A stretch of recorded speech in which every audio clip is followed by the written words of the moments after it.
Guys, it's a sad news that one of the most luxurious cars owned by footballer Cristiano Ronaldo was involved in an accident.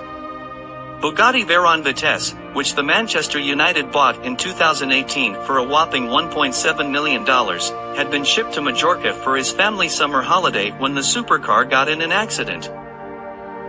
According to a report in the Daily Mail, Ronaldo's employee was behind the wheel when a Bugatti Veyron crashed into a wall in the East Coast resort of Sakoma. The accident took place on Monday morning.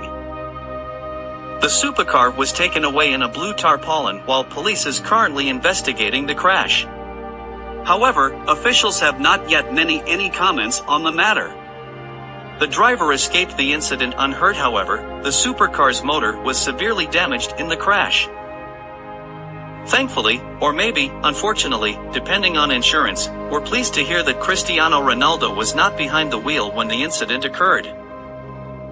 It's a painful sight for car lovers everywhere to see such a rare and sought-after automobile in such a state, and although money is clearly not a problem to the $115 million footballer, no amount of money can replace such a rare vehicle that could be a one of three.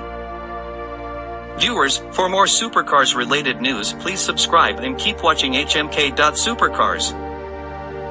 Goodbye.